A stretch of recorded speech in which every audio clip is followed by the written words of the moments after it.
Hello everyone, welcome back. बच्चों, आज हम स्टार्ट करने वाले हैं एक अपना न्यू चैप्टर जिसका नाम है animal kingdom. Animal kingdom zoology में सबसे पहले एनिमल किंगडम से शुरुआत करते हैं, क्योंकि आप में इसमें अलग अलग तरह के एनिमल्स के बारे में पढ़ेंगे। यानी कि जैसे जैसे फाइलम्स चेंज होंगे हम न्यू स्पीशीज़ के बारे में जानेंगे, न्यू एनिमल्स के बारे में जानेंगे। साथ ही साथ एनिमल किंगडम चैप्टर जो है वो जितने भी चैप्टर्स हैं उन सभी चैप्टर्स में से सबसे इंपॉर्टेंट चैप्टर्स में से एक है एग्जामिनेशन पॉइंट ऑफ व्यू से भी। साथ ही साथ एनिमल किंगडम बच्चों जो है ना वो एक कनेक्शन शो करता है। अब आप पूछेंगे कैसा कनेक्शन सर? कनेक्शन ऐसा शो करता है जैसे मान लो आपने breathing and exchange of gases पढ़ा, वहाँ पे आपको पढ़ना पड़ेगा कि जो अदर एनिमल्स थे वो ब्रीदिंग कैसे करते थे, उनके पास कौन से ऑर्गन थे जो रेस्पिरेशन में उनको हेल्प करते थे, ब्रीदिंग में हेल्प करते थे। साथ ही साथ अगर आप एक्सक्रीशन में चले जाएंगे वहाँ पर भी आपके पास आ जाएगा कि लोअर फाइलम के जो एनिमल्स थे उनके एक्सक्रीटरी स्ट्रक्चर्स क्या थे। उसके बाद जब आप सर्कुलेशन पढ़ेंगे वहाँ पे भी आ जाएगा कि अदर फाइलम के जो एनिमल्स हैं वो सर्कुलेशन में कैसे हेल्प करते हैं, उनके पास कितने चैम्बर्ड हार्ट है। यानी कि कहीं ना कहीं ये जो आपका चैप्टर है ये बायो में बहुत जगह कनेक्शन बनाए हुए फिरता है। बिल्कुल। और मैंने हमेशा क्लास में अपने बच्चों को बताया है, आपको भी बताऊँगा मैं यूट्यूब के माध्यम से, कि एंटायर ह्यूमन फिजियोलॉजी की बात करें या एंटायर बायोलॉजी की बात करें, ये सब आपस में क्या है, कहीं ना कहीं इंटरकनेक्टेड हैं, इंटरलिंक्ड हैं और इंटर डिपेंडेंट है। सबका एक दूसरे के साथ रिश्ता है, आप चाहे कुछ भी पढ़ें। बट बायो में अगर आपने कनेक्शन मिस कर दिया तो आप समझ लो बेटा बायो के कोर को मिस कर रहे हो। एंडोक्राइन आप पढ़ेंगे तो उसका काम रिप्रोडक्शन में भी आएगा। मेंस्ट्रुअल साइकिल में बहुत सारे हार्मोन्स के बारे में पूछते हैं, तो सब कुछ आपस में कनेक्टेड है। क्या लगता है इस चैप्टर के साथ कनेक्शंस देखने को मिलेंगे? जी हाँ, बहुत सारे चैप्टर से कनेक्शन देखने को मिलेंगे। आइए इसकी शुरुआत करते हैं। आज है हमारा एनिमल किंगडम का लेक्चर नंबर 1 और लेक्चर नंबर 1 में बेसिकली हम कवर करेंगे basis of classification. Basis of classification को हम जब कवर करेंगे तो बेसिस ऑफ क्लासिफिकेशन की पहले तो मैं आपको इंपॉर्टेंस बता दूं कि क्या इंपॉर्टेंस है बेसिस ऑफ क्लासिफिकेशन की। चैप्टर का नाम है हमारे एनिमल किंगडम। कुछ बच्चे सोच रहे होंगे सर ये बोर्ड के बीचों बीच में क्यों लिख रहे हैं एनिमल किंगडम? ये बताता हूँ बच्चों क्यों लिख रहा हूँ बोर्ड के बीचों बीच में। ठीक है, हम आज क्या पढ़ने वाले हैं? Animal kingdom. और एनिमल किंगडम के लेक्चर नंबर 1 में हम कवर करेंगे बेसिस ऑफ क्लासिफिकेशन। ठीक, बेसिस ऑफ क्लासिफिकेशन की अगर बात करें तो एग्जामिनेशन पॉइंट ऑफ व्यू से अगर लास्ट 38 ईयर्स का रिकॉर्ड देखें, कितना रिकॉर्ड देखें? लास्ट 38 ईयर्स में अगर देखा जाए तो बेसिस ऑफ क्लासिफिकेशन से करीब 12 से 15 क्वेश्चन के बीच में ही आए हैं। अब आप कहेंगे सर क्या बात करें 38 ईयर्स में केवल 12 से 15 क्वेश्चन? जी हाँ, बट अगर हम बेसिस ऑफ क्लासिफिकेशन को कवर नहीं करेंगे तो हम चैप्टर के साथ अपना कनेक्शन खोते हुए चले जाएंगे। क्यों? क्योंकि आप कहीं पे भी कोई भी फाइलम पढ़ेंगे, चाहे आप पॉलीफेरा पढ़ें, प्लेटिहेल्मिन्थस पढ़ें, एस्ट्रोमेंथिस पढ़ें, कोई भी फाइलम आप पढ़ें, आपको वहाँ पे बेसिस ऑफ क्लासिफिकेशन की वो चीज़ें आएंगी। यानी कि जो जनरल कैरेक्टरिस्टिक है वो तो बेसिस ऑफ क्लासिफिकेशन से ही है। इस चैप्टर का अगर पूछा जाए ना मुझसे कि सोल क्या है, तो सोल है बेसिस ऑफ क्लासिफिकेशन। तो हम बेसिस ऑफ क्लासिफिकेशन को इन डेप्थ में पढ़ेंगे, डिटेल में पढ़ेंगे। डिटेल और डेप्थ में कहने का मेरा मतलब ये है क्योंकि जब भी बच्चे एनिमल किंगडम के क्वेश्चंस को सॉल्व करना शुरू करते हैं तो उनको प्रॉब्लम क्या आती है कि उनसे क्वेश्चन सॉल्व होते नहीं है। उसका रीज़न क्या है? क्योंकि एनसीईआरटी कई बार अपडेट हुई, सिलेबस कई बार रिड्यूस हुआ। स्टेट बोर्ड में अगर बात करें स्टेट बोर्ड्स की, तो जब पहले एग्ज़ाम हुआ करते थे, CPMT हो गया या फिर आपका AIPMT हो गया, वहाँ पे इस चैप्टर की वेटेज बहुत ज़्यादा थी, बहुत सारे क्वेश्चन आते थे। अभी धीमे धीमे क्या हो गया है, अगर पर ईयर की बात करें तो नीट में इस चैप्टर का जो वेटेज है बेटा वो 3 से 4 क्वेश्चन का है। 3 से 4 क्वेश्चन आपको देखने में कम लग रहे होंगे, लेकिन एग्जाम में एक एक क्वेश्चन बहुत इंपॉर्टेंट है। ठीक, तो एनिमल किंगडम में हम लोग किसके बारे में बात करेंगे? बेसिस ऑफ क्लासिफिकेशन के बारे में। आप वो डेटा नहीं देखेंगे कि 12 से 15 क्वेश्चन आए हैं। अगर हम बेसिस ऑफ क्लासिफिकेशन को नहीं जान पाएंगे तो हम बहुत जगह लैग करेंगे। ठीक, पढ़ाई का हमारा मोड क्या रहेगा? हम फॉलो करेंगे 2 पैटर्न को। जैसे कि आज पहला लेक्चर तो मैं थोड़ा सा डिटेल में बता दूं, हम फॉलो करेंगे CTQ पैटर्न को और आप लोग फॉलो करेंगे बेटा TAI टाई पैटर्न को। CTQ क्या है? CTQ है आपका कॉन्सेप्ट थ्रू क्वेश्चन। यानी कि आपको मैं कॉन्सेप्ट समझाऊंगा, उसके बेसिस पे जो क्वेश्चंस हैं वो भी कराऊंगा। यानी कि जैसे ही मेरा आज का कंटेंट ओवर होगा, इसके बाद बेसिस ऑफ क्लासिफिकेशन पे जो क्वेश्चंस आए थे हम उन क्वेश्चंस को करेंगे। टाई बेटा क्या है? TAI stand for test, analyse and improve. आपको क्या करना है? टेस्ट देना है, एनालाइज करना है और अपने आप को इम्प्रूव करना है। चलिए एनिमल किंगडम की बात करें। एनिमल किंगडम का रिश्ता बहुत सारी जगह पे आएगा। मैं इसलिए आपको बता दे रहा हूँ, पहले ही डिस्क्लेमर दे रहा हूँ, ताकि इस चैप्टर के बीच में मैं कहीं और की बात करूँ तो आप ये ना मुझसे बोलो कि सर आप एवोल्यूशन में क्यों जा रहे हो, सर आप बायोलॉजिकल क्लासिफिकेशन में क्यों जा रहे हो, सर आप लिविंग वर्ल्ड में क्यों जा रहे हो, क्योंकि उसका रिश्ता वहाँ से बनता है। कैसे बनता है आइए जानते हैं। ठीक, एक चैप्टर है, आपने सुना होगा, पढ़ा भी होगा, लिविंग वर्ल्ड। क्या नाम है? Living world. ठीक, क्या लगता है लिविंग वर्ल्ड के साथ कोई रिश्ता है कि नहीं है एनिमल किंगडम का? बिल्कुल है। लिविंग वर्ल्ड में हम क्या पढ़ते हैं कि कोई भी अगर ऑर्गेनिज्म है तो जिंदा है कि नहीं है, लिविंग बीइंग के सिग्निफिकेंस फीचर क्या है। और जाहिर सी बात है अगर हम एनिमल्स के बारे में पढ़ेंगे तो एनिमल्स तो लिविंग है ही, तो हमें वहाँ से कुछ ना कुछ एट्रीब्यूट्स उठाने पड़ेंगे कि नहीं उठाने पड़ेंगे? बिल्कुल उठाने पड़ेंगे। उसके बाद एक आपका बड़ा ही फेवरेट चैप्टर है जिसका नाम है बायोलॉजिकल क्लासिफिकेशन। क्या नाम है बेटा? Biological classification. ठीक है, बायोलॉजिकल क्लासिफिकेशन। बायोलॉजिकल क्लासिफिकेशन ये समझ लो कि इस चैप्टर की शुरुआत बहुत कीमती है। कैसे?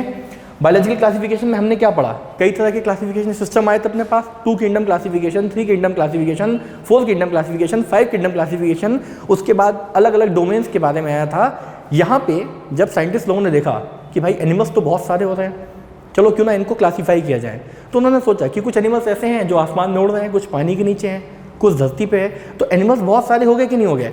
इसलिए उन बहुत सारे एनिमल्स का क्लासिफिकेशन करना बहुत ज़रूरी हुआ। ये हमने कहाँ पढ़ा? बायोलॉजिकल क्लासिफिकेशन में, लेकिन इसका इस्तेमाल हम कहाँ पे कर रहे हैं? एनिमल किंगडम में। कैसे? क्या लगता है क्लासिफिकेशन जो है बच्चों वो सिर्फ और सिर्फ एनिमल्स के ही होते हैं?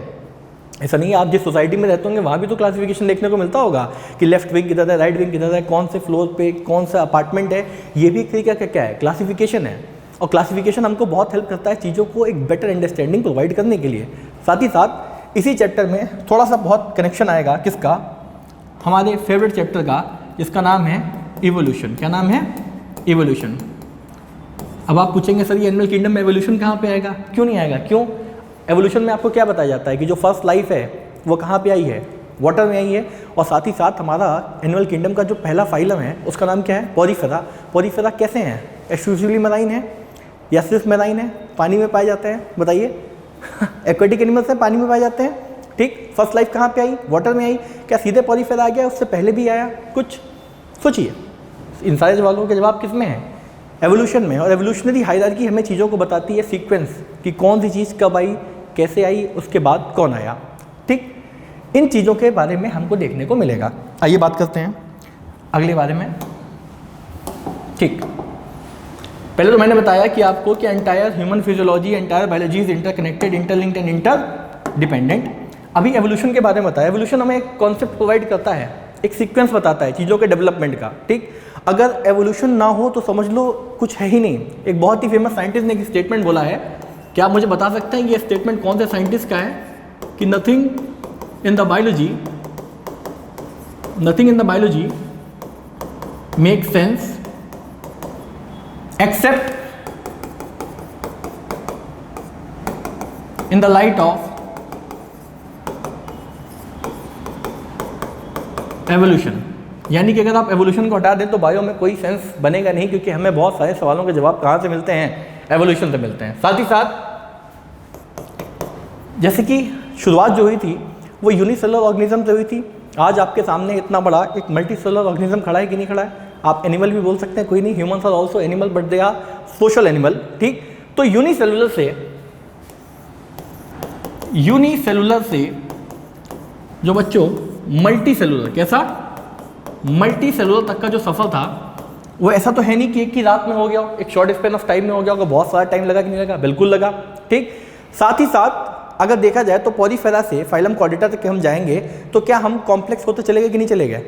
बिल्कुल चले गए। यानी कि एक एक करके हम क्या हो रहे हैं? कॉम्प्लेक्स हो रहे हैं। सिंपल फाइलम से कॉम्प्लेक्स फाइलम की तरफ मूवमेंट कर रहे हैं कि नहीं कर रहे हैं? बट क्या लाइफ, क्या नेचर, क्या यूनिवर्स सच में ये चाहता था कि हम कॉम्प्लेक्स हो जाएं? इसका भी जवाब एवोल्यूशन में। क्या जवाब है? कि कॉम्प्लेक्सिटी, बेटा complexity is never the aim of evolution. Complexity कभी भी एवोल्यूशन का एम नहीं थी, but complexity happens during the course of evolution. हाँ जी, कहने का मतलब ये है कि कॉम्प्लेक्सिटी जो था वो कभी भी एम नहीं था एवोल्यूशन का, बट इवॉल्व होते होते चीज़ें कैसी होती चली गई, कॉम्प्लेक्स होती हुई चली गई। ठीक, इतना समझ में आ गया कि एवोल्यूशनरी प्रिंट मिलता है हमको कि कैसे कैसे हम टाइम टू टाइम साथ इवॉल्व हुए।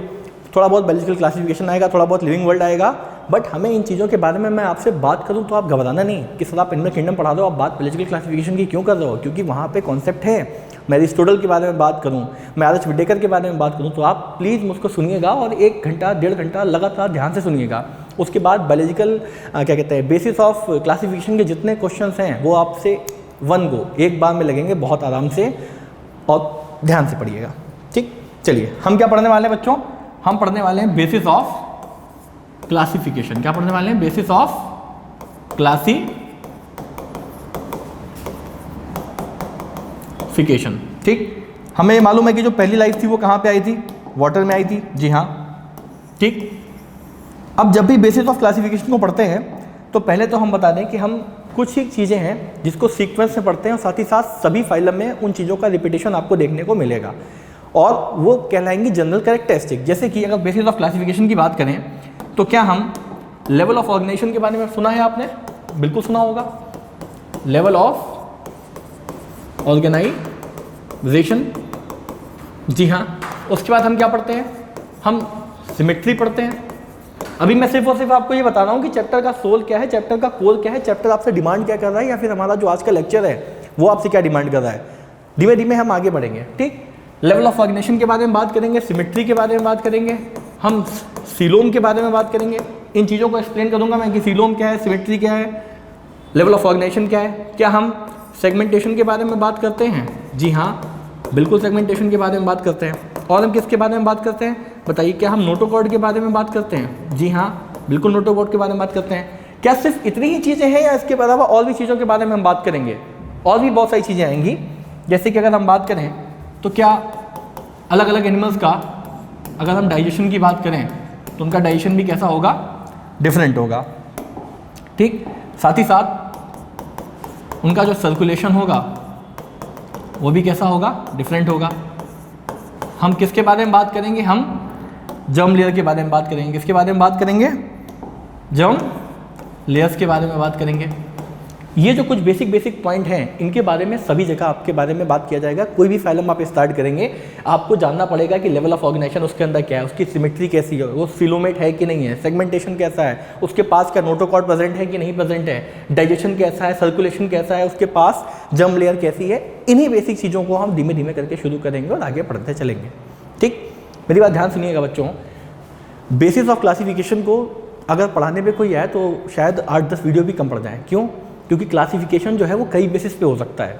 किन बेसिस पे हो सकता है मैं आपको एक छोटा सा रिकैप देता हूँ, बताता हूँ स्टोरी की टाइप पे, बाकी फिर हम पढ़ना शुरू करते हैं। क्लासिफिकेशन अगर आप करें तो क्लासिफिकेशन आप उनके हैबिटेट की बेसिस भी कर सकते हैं एनिमल्स को, कि कुछ एनिमल पानी में रहते हैं, कुछ एनिमल ज़मीन पर रहते हैं, कुछ एनिमल ऐसे हैं जो आसमान में उड़ रहे हैं। ये भी एक क्लासिफिकेशन तरीका हो गया। कुछ एनिमल को फिर आप ब्लड की बेसिस पे कर दो, किसी के पास ब्लड में पिगमेंटेशन है, किसी के पास नहीं है, कुछ वार्म ब्लडेड है, कुछ कोल्ड ब्लडेड है, ऐसे भी आप क्लासिफिकेशन कर सकते हैं कि नहीं कर सकते हैं। ठीक, उसके बाद आप उनके मोड ऑफ एक्सक्रीशन की बेस पे क्लासीफाई कर दो, अमाइनोटेलिक, यूरियोटेलिक, यूरिकोटेलिक, ऐसा भी कर सकते हैं। और क्लासीफाई कैसे कर सकते हैं, सेगमेंटेशन की बेसिस पे क्लासीफाई कर दो आप कि ऑर्गेनिज्म में इंटरनल सेगमेंटेशन है, क्या कहते हैं एक्सटर्नल सेगमेंटेशन है, दोनों सेगमेंटेशन मौजूद है या सेगमेंटेशन है कि नहीं है, इसके बेसिस पे भी क्लासीफाई किया जा सकता है। ठीक, तो क्लासीफाई करने पे अगर हम आए तो बहुत सारे बेसिस ऐसे हैं जिस पे हम क्लासीफाई कर देंगे और ये लेक्चर कभी खत्म नहीं होगा। बट हम क्लासीफाई किसके अकॉर्डिंग करेंगे, एज पर दी एनसीईआरटी, कि एनसीईआरटी ने जो चीज़ें हमको बताई हैं हम सिर्फ और सिर्फ उनके बारे में बताएंगे। और जब भी बायो के बारे में बात करते हैं तो हमेशा हाथ जोड़ के नमन करते हैं किसको, फादर ऑफ बायोलॉजी को। किसको नमन करते हैं बच्चों, फादर ऑफ बायोलॉजी को। आप सभी लोग जानते होंगे कि कौन है फादर ऑफ बायोलॉजी, बहुत लोग जानते होंगे फादर ऑफ बायोलॉजी कौन है, हमारे फेवरेट सर एरिस्टोटल। कौन है, सर एरिस्टोटल। क्या लगता है कि एरिस्टोटल सर ने इसके बारे में कुछ बताया होगा कि नहीं बताया होगा? बिल्कुल बताया होगा। इतने बड़े साइंटिस्ट थे, इतना उन्होंने काम किया था, क्या उन्होंने क्लासिफिकेशन में हेल्प नहीं की होगी? बिल्कुल हेल्प की होगी। एरिस्टोटल सर ने कई चीज़ों के बारे में बताया। तो हम क्लासिफिकेशन को सिर्फ और सिर्फ दो लोगों के पर्सपेक्टिव पे पढ़ेंगे, एक हमारे एरिस्टोटल, दूसरे हमारे आर.एच. विटेकर, क्योंकि आर.एच. विटेकर ने सबसे बढ़िया क्लासिफिकेशन दिया जिसको हमने बोला 5 किंगडम क्लासिफिकेशन। किसके बोला हमने? 5 किंगडम क्लासिफिकेशन। आज तक क्लासिफिकेशन को जितने लोगों ने समझाने की कोशिश करी, जो सबसे बेस्ट एक्सप्लेन किया वो किसने एक्सप्लेन किया? आर.एच. विटेकर ने। ठीक है, तो चलिए लेक्चर की शुरुआत करते हैं। ये सब चीज़ें बेसिक इंट्रोडक्शन थी। कोई भी फाइलम आप पढ़ेंगे आपको उसकी जनरल कैरेक्टरिस्टिक को पढ़ना ही पड़ेगा, साथ ही साथ और आगे बढ़ेंगे तो आपको उसकी फिजियोलॉजी भी पढ़नी पड़ेगी, उसका रेस्पिरेशन कैसा है, उसका मोड ऑफ न्यूट्रिशन कैसा है, साथ ही साथ उसके अंदर एक्सक्रीटिव सिस्टम कैसा है, क्या उसके पास न्यूरॉन्स है, नर्वस सिस्टम कैसा है, रिप्रोडक्शन कैसा है, फर्टिलाइजेशन कैसा है, डेवलपमेंट कैसा है, इन चीज़ों के बारे में पढ़ेंगे। अगर आप चैप्टर को डिवाइड करो 2 हिस्सों में तो बहुत बेसिक है, आप चाहे तो टेबलर फॉर्म में भी पढ़ सकते हैं, लेकिन हम थोड़ा सा डिटेल में पढ़ेंगे इसलिए ताकि हमारे जो सारे सवाल हैं वो बन सकें। तो एक बार सर एरिस्टोटल के बारे में बात करते हैं और आइए जानते हैं कि उन्होंने किस बेसिस पे समझाने की कोशिश करी थी हमारे टॉपिक एनिमल किंगडम को। चलिए देखिए, हमें से कोई भी ऐसा नहीं होगा जो सर एरिस्टोटल को नहीं जानता होगा, बिल्कुल। फादर ऑफ जूलॉजी अगर यहाँ पे लिखा हुआ है तो आप मुझे बताइए कमेंट सेक्शन में फादर ऑफ बॉटनी कौन है। ठीक, जनरली कंबाइंडली हम बोल देते हैं कि Aristotle is the father of biology, लेकिन उन्होंने ज़्यादा काम किस फील्ड में कर रखा था? जूलॉजी के फील्ड में। ठीक, क्या अरिस्टोटल सर ने एनिमल्स को क्लासीफाई किया होगा? जी हाँ, बिल्कुल क्लासीफाई किया। कितनी कैटेगरीज में? 2 कैटेगरीज में। किसके बेसिस पे? ब्लड के बेसिस पे। क्या हम सभी के अंदर ब्लड है? जी हाँ, ब्लड है। अगर मैं हाथ काटूं तो मेरा ब्लड किस कलर का निकलेगा? रेड कलर का। लेकिन कुछ एनिमल्स ऐसे भी होते हैं जिनको अगर आप काटेंगे तो उनका ब्लड जो निकलेगा वो ब्लू कलर का निकलेगा। कैसे ब्लू कलर का निकलेगा? जैसे जैसे आप आगे बढ़ेंगे आपको बताता जाऊंगा कि ब्लड का जो कलर है उसके लिए रिस्पॉन्सिबल है पिगमेंटेशन। अगर मेरी बॉडी में हीमोग्लोबिन है तो ब्लड का कलर रेड हो जाएगा। अगर किसी की बॉडी में हीमोसाइनिन है, कॉपर कंटेनिंग पिगमेंट, तो उसका ब्लड का कलर कैसा हो जाएगा? ब्लू हो जाएगा। क्या और भी कलर के ब्लड्स होते हैं? जी हाँ, बिल्कुल होते हैं। सर्कुलेशन चैप्टर जब आपको पढ़ाया जाएगा वहाँ पे जब ब्लड की हेडिंग बताई जाएंगे तो बताया जाएगा कि डिफरेंट टाइप के ब्लड आपके पास कौन से हैं एनिमल्स के पास, और ब्लड का कलर अगर अलग कलर का है ह्यूमन से तो उसके पीछे रिस्पॉन्सिबल फैक्टर कौन है। तो सर एरिस्टोटल ने अपने बेस्ट एक्सपीरियंस से इन्हीं क्लासिफिकेशन का हेल्प लिया और उन्होंने कहा कि एक काम करते हैं, एनिमल्स को क्लासीफाई करते हैं 2 हिस्सों में। किस हिस्सों में? 2 हिस्सों में, उनके ब्लड के बेसिस पे। तो लोगों ने कहा ठीक है कि एरिस्टोटल से ऐसी बात कर रहे हैं तो मना तो कर नहीं सकते हैं, लेकिन क्या उनका क्लासिफिकेशन करने का जो तरीका था वो सबसे बेस्ट तरीका था? क्या उनका तरीका सबसे बेस्ट था? सोचने की बात है। कहने को तो फादर ऑफ बायोलॉजी हैं, बट क्या बेस्ट तरीके से समझा पाए? क्या सिर्फ और सिर्फ फादर ऑफ बायोलॉजी हैं या फिर फादर ऑफ टेक्सोनॉमी भी हैं? टेक्सोनॉमी कौन सी? मॉडर्न टेक्सोनॉमी या ओल्ड टेक्सोनॉमी? टेक्सोनॉमी आप पढ़ते हैं ना, टेक्सोस नॉमी, अरेंजमेंट के बारे में बात करते हैं टेक्सोनॉमी में, आइए इसके बारे में जानते हैं। देखिए, sir Aristotle father of zoology / Asian taxonomy, यानी कि टेक्सोनॉमी में चीज़ों को करेक्ट तरीके में अरेंज करने में एरिस्टोटल सर का एक काफ़ी बड़ा योगदान है। और उन्होंने ये कोशिश भी करी कि वो क्या करें, एनिमल किंगडम के जो एक प्रॉब्लमेटिक कंडीशन है, मतलब मिलियंस ऑफ स्पीशीज़ है, और क्यों ना इसको क्लासीफाई करें। तो उन्होंने क्लासीफाई किसमें किया? 2 हिस्सों में, एनीमिया, दूसरा क्या है? इनेमिया, यानी कि animals which do not have blood और इन विच आरबीसी एब्सेंट। एक कैटेगरी उन्होंने ऐसी बताई कि वो एनिमल्स जिनके अंदर आरबीसी एब्सेंट है, एक एनिमल ऐसे जिनके अंदर आरबीसी प्रेजेंट है। अब जाहिर सी बात है, हमारा अगर हाथ काटेंगे, हमारी बॉडी में से अगर खून देखेंगे तो हमारे अंदर आरबीसी है कि नहीं है? बिल्कुल है। कुछ केसेस में आरबीसी का काउंट बढ़ता है, कुछ केसेस में आरबीसी काउंट गिर भी जाता है अगर आपको कोई मेडिकल की प्रॉब्लम है। ठीक, देखिए, एनीमिया और इनेमिया, animals which do not have blood और in which RBC is absent. Example invertebrate. Invertebrates का मतलब क्या है? जिनके पास वर्टिब्रल कॉलम नहीं है, या फिर सिंपल शब्दों में आप ऐसा बोल सकते हैं कि ऐसे एनिमल जो फिर लोअर फाइलम के एनिमल हैं। कैसे एनिमल्स हैं वो? लोअर फाइलम के एनिमल्स हैं। अब लोअर फाइलम कौन है? लोअर फाइलम कौन है ये जानने के लिए तो पहले आपको सारे फाइलम्स पता होने चाहिए। Porifera, Coelenterata, Ctenophora, Platyhelminthes, Aschelminthes, Annelida, Arthropoda, Mollusca, Echinodermata, Hemichordata, Chordata, ये सारे आपके फाइलम्स हैं कि नहीं? जब भी हम एनिमल किंगडम को पढ़ते हैं साथियों, जब भी हम एनिमल किंगडम को पढ़ते हैं तो आपको ध्यान रहे, हम मल्टी सेलुलरिटी से बात करते हैं। कहाँ से बात करना शुरू करते हैं? मल्टी सेलुलरिटी से। हम वो सिंगल सेल के बारे में बात नहीं करते हैं, यानी कि प्रोटोजोआ को हम यहाँ पे ऐड नहीं करेंगे, क्योंकि एनसीईआरटी में जो हमारा पहला फाइलम दिया हुआ है वो कौन सा दिया हुआ? Phylum Porifera. कौन सा फाइलम दिया है? पॉलीफेरा, ना कि प्रोटोजोआ। प्रोटोजोआ कैसा है? यूनिसेलुलर। क्या प्रोटोजोआ किंगडम एनिमेलिया में आता है या फिर किंगडम प्रोटिस्टा में आता है? प्लीज़ एक बार सोचिएगा। 5 किंगडम क्लासिफिकेशन था ना, मोनोरा, प्रोटिस्टा, प्लांटी, फंजाई, हाँ या ना? आगे देखिए, तो एरिस्टोटल सन ने दो हिस्सों में क्लासिफाई किया। पहला क्लासिफिकेशन किस में था, ब्लड के बेसिस पे, कि वो एनिमल जिनके पास ब्लड एब्सेंट है यानी कि इन्वर्टिब्रेट्स यानी कि लोअर फाइलम के एनिमल। दूसरा एनिमल्स जिनके पास रेड ब्लड सेल हैं यानी कि हायर फाइलम के एनिमल्स। अब हायर फाइलम के एनिमल्स में कौन आते हैं, क्या ह्यूमंस आते हैं कि नहीं आते हैं? जी हाँ, हमारे पास नोटोकॉर्ड है या हमारे पास वर्टिब्रल कॉलम है, क्या हम कॉर्डेट्स हैं? बिल्कुल। आप मेरे साथ जुड़े रहिएगा, आपको इन सभी सवालों के जवाब मिलेंगे। थोड़ा सा एक लेक्चर आप इस विश्वास के साथ देखिएगा कि आपका टीचर आपको हर वो चीज़ पढ़ाएगा जो आपके लिए इंपॉर्टेंट है। एग्जामिनेशन पॉइंट ऑफ व्यू से, पीवाईक्यू के पॉइंट ऑफ व्यू से सब कुछ आपको आएगा। अभी हम लोग क्वेश्चन भी सॉल्व करेंगे, प्रीवियस ईयर क्वेश्चन सॉल्व करेंगे और कुछ क्वेश्चन आप सॉल्व करेंगे, कुछ क्वेश्चन के आंसर मैं नहीं बताऊंगा जिनको आप कमेंट सेक्शन में क्या कहते हैं बताएंगे कि सर इसका आंसर ये हो सकता है, साथ ही साथ मिलकर ग्रो करेंगे। ओके, तो क्लासिफिकेशन एरिस्टोटल के हिसाब से दो हिस्सों में, एक जिनके पास आरबीसी नहीं है, एक जिनके पास आरबीसी है। जिनके पास आरबीसी नहीं है वो लोअर फाइलम के एनिमल हैं। कौन कौन से आप देख सकते हैं, sponges, cnidarian, mollusc, arthropods and echinodermata. ठीक, ये जो फाइलम है ये कैसे फाइलम है, लोअर फाइलम है, इनके पास आरबीसी एब्सेंट है, इनके पास पिगमेंटेशन एब्सेंट है आरबीसी का। ठीक, तो यहाँ पे क्या बोल दिया गया कि ये लोअर फाइलम के एनिमल है। साथ ही साथ जो हायर फाइलम के एनिमल्स थे उनको भी दो हिस्सों में डिवाइड कर दिया गया। कैसा, विविपेरा और ओविपेरा, विविपेरा और ओविपेरा। ओविपेरा और विविपेरा आपको पता होते हैं, ओविपेरस एनिमल, विविपेरस एनिमल कुछ ऐसे होते हैं जो एग ले करते हैं, कुछ ऐसे होते हैं जो एग ले नहीं करते हैं। उसके बेसिस पे क्लासीफाई किया गया, जिसमें आया विविपेरा में आया animals which give birth to young one, example mammals. क्या हम लोग मैमल्स हैं? जी हाँ बिल्कुल। क्या हमारे पास मेमोरी ग्लैंड है? हाँ जी हाँ बिल्कुल। वो अलग बात है कि मेल के केस में वो नॉन फंक्शनल है। ठीक, इतना क्लियर। ओविपेरस मतलब एनिमल्स विच ले egg, example Pisces, amphibians, reptiles and Aves. तो ये छोटी सी कोशिश करी गई थी किसकी तरफ से, एरिस्टोटल सर की तरफ से।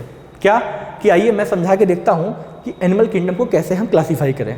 इनकी कोशिश को बहुत सम्मान दिया गया, बहुत रिस्पेक्ट किया गया, लेकिन उसके बाद क्या किया गया, उसके बाद एंट्री होती है किसकी, आर.एच. विटेकर सर की। किसी के भी नाम के आगे बेटा सर जरूर लगा दो क्योंकि इन लोगों का बहुत कॉन्ट्रीब्यूशन है। तो एनिमल किंगडम में हमने किसके बारे में जाना अभी तक हमने जाना कि दुनिया में बहुत सारी स्पीशीज़ हैं। उन स्पीशीज़ का क्लासिफिकेशन करना बहुत इंपॉर्टेंट हो गया था, क्योंकि अगर हम क्लासीफाई नहीं करेंगे तो हम कैसे डिफरेंशिएट कर पाएंगे। आज की डेट में अगर हमारे सामने कोई भी नई स्पीशीज़ डिस्कवर्ड होती है तो हम इजीली क्लासीफाई कर देंगे कि नहीं कर देंगे? बिल्कुल कर देंगे। हिस्टोलॉजिकल पैटर्न पे भी कर देंगे, उनके मोड्स पे भी कर सकते हैं कि कैसे मोड उनको पसंद है। बहुत आसान हो गया आज की डेट में क्लासिफिकेशन। लेकिन मैं आपको बता दूं आपकी जानकारी के लिए, आज की डेट में बच्चों जितने भी एनिमल्स हम देखते हैं, ऐसा नहीं है कि सारी स्पीशीज़ डिस्कवर्ड हो गई है। नेचर में जितनी स्पीशीज़ हैं उसका सिर्फ कुछ ही % डिस्कवर हुआ है। जब आप बायोडाइवर्सिटी पढ़ेंगे तो वहाँ पे आपको बताया जाएगा कि टोटल नंबर ऑफ स्पीशीज़ कितनी हो सकती थी, कितनी अभी तक डिस्कवर्ड हुई, डिस्कवर बाकी स्पीशीज़ क्यों नहीं हो पा रही है, बहुत सारी स्पीशीज़ किसके अंदर है, पानी के अंदर है, क्या हम पानी के एकदम लोएस्ट डेप्थ तक पहुँच पा रहे हैं, नहीं पहुँच पा रहे हैं। चलिए आगे देखते हैं। तो यहाँ तक क्लियर एरिस्टोटल सर के बारे में। अगला हमारा क्या है, विटेकर। कौन है? Whittaker 5 kingdom classification. एक साइंटिस्ट है जिनका नाम था आर.एच. विटेकर, जिन्होंने 5 किंगडम क्लासिफिकेशन दिया। और 5 किंगडम क्लासिफिकेशन में उन्होंने चीज़ों को 5 ग्रुप में बांटा कि जितने भी ऑर्गेनिज्म हैं वो कौन कौन है, मोनेरा, प्रोटिस्टा, प्लांटी, फंजाई और एनिमेलिया। साथ ही साथ जब ये क्लासिफिकेशन आया तो लोगों ने बोला कि भाई वायरस क्या है, तो वायरस को उन्होंने कहाँ पे रखा, किसी भी जगह पे नहीं दिया। आपके सामने एक लाइन लिखी हुई है, virus are on the border line of the living and non living. बहुत ही बेहतर लाइन है, बहुत ही अच्छी किताब, ट्रूमैन्स एक बुक है, उसमें लाइन लिखी हुई है कि वायरस कहाँ पे हैं, वायरस बॉर्डर लाइन पे हैं, ना लिविंग है ना नॉन लिविंग है। जैसे ही होस्ट के अंदर आएंगे वो लिविंग बीइंग का सिग्निफिकेंट फीचर शो करना शुरू करेंगे, और जैसे ही वो होस्ट की बॉडी से बाहर जाएंगे वो कैसे हो जाएंगे, नॉन लिविंग होंगे। होस्ट की बॉडी के वो अंदर कैसे आ रहे हैं, बहुत सारे रूट्स हैं, बहुत सारे रास्ते हैं जिनके थ्रू वो होस्ट की बॉडी के अंदर आ सकते हैं। यहाँ तक क्लियर।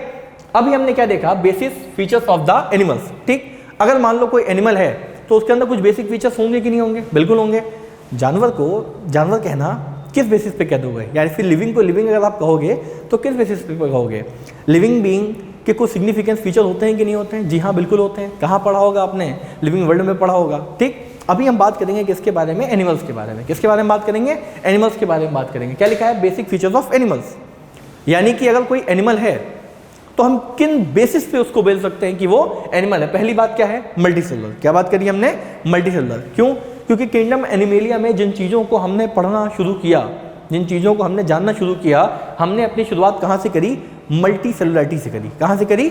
मल्टीसेलुलरिटी। साथ ही साथ होलोजोइक मोड ऑफ न्यूट्रिशन, यानी कि वो खाना खाएंगे, ठीक है, बिल्कुल खाएंगे, जिंदा रहने के लिए खाना खाना जरूरी है कि नहीं है? जी हाँ, बिल्कुल जरूरी है।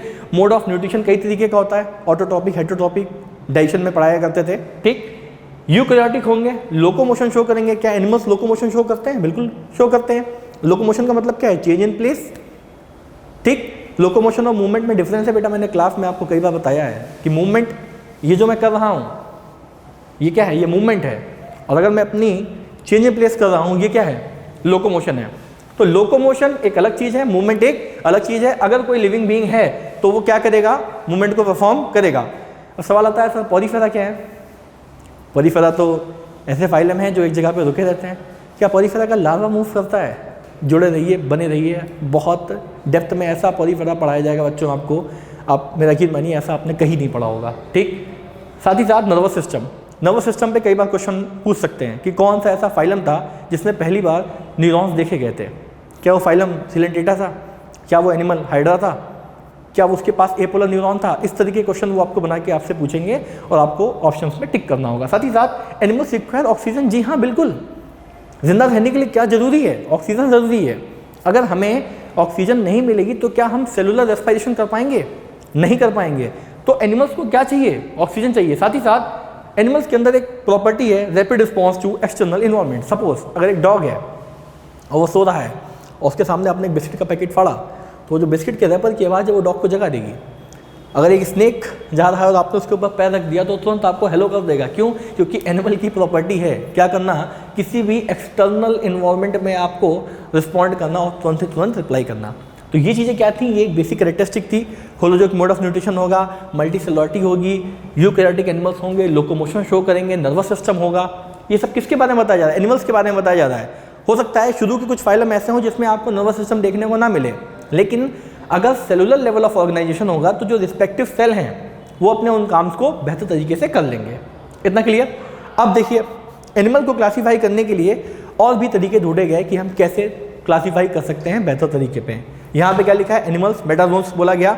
अब इसको दो हिस्सों में क्लासीफाई कर दिया गया। क्या क्लासीफाई किया गया? पैराजोआ और यूमेटाजोआ। पैराजोआ और यूमेटाजोआ। पैराजोआ का मतलब क्या है? ऐसे एनिमल्स जिनके अंदर सेलुलर लेवल ऑफ ऑर्गेनाइजेशन देखने को मिला, जिसका मतलब है पॉलीफेरा। अरे हाँ या ना? अभी जब आपको पढ़ाया जाएगा लेवल ऑफ ऑर्गेनाइजेशन तो बताया जाएगा कि 5 तरह के होंगे, cellular level, tissue level, organ level, organ system level. अरे हाँ या ना? बाद में क्या बन जाएगा? आपका कंप्लीट ऑर्गेनिज्म बन जाएगा, ठीक। एग्जाम में पूछेंगे कि पहली बार ऑर्गन किसके पास देखा गया। टिश्यू लेवल की अगर बात करें तो कौन कौन से एनिमल्स थे जिनके पास टिश्यू लेवल का ऑर्गेनाइजेशन देखा गया। ऐसे ही अगर टिश्यू लेवल की बात करें, ठीक है, tissue, organ, organ system, Coelenterata to Chordata, यानी कि फाइलम नंबर 2 से लेकर फाइलम नंबर लास्ट तक किस में आ गई? आपके यूमेटाजोआ पे। क्या लगता है इस पर क्वेश्चन आया था? थोड़ा सा वेट करिए, मैं आपको दिखाता हूँ इस पर क्वेश्चन आया कि नहीं आया, ठीक। तो अभी तक हमने कुछ चीज़ें जानी, एक बार उनको टिप्स पे रिवाइज करते हैं, फिर हम क्या करते हैं? आगे बढ़ते हैं। पहले हमने ये जाना कि एनिमल्स को क्लासीफाई करना है। जी हाँ, क्लासिफिकेशन एक बहुत ब्रॉडर एक्सपेक्ट है। साइंटिस्ट लोगों को लगा कि उनको एनिमल्स को क्लासीफाई करने की ज़रूरत है। ज़रूरत क्यों है क्लासीफाई करने की? क्योंकि एनिमल्स बहुत ज़्यादा थे, कैटेगरी होना ज़रूरी है, अरेंजमेंट होना ज़रूरी है, ठीक। उसके बाद कौन कौन से साइंटिस्ट आए हमारे पास? हमने बात की यहाँ पे एरिस्टोटल के बारे में, हमने बात की आर.एच. व्हिटेकर के बारे में। एरिस्टोटल ने 2 हिस्से बताया, एक आरबीसी की प्रेजेंस, एक आरबीसी की absence.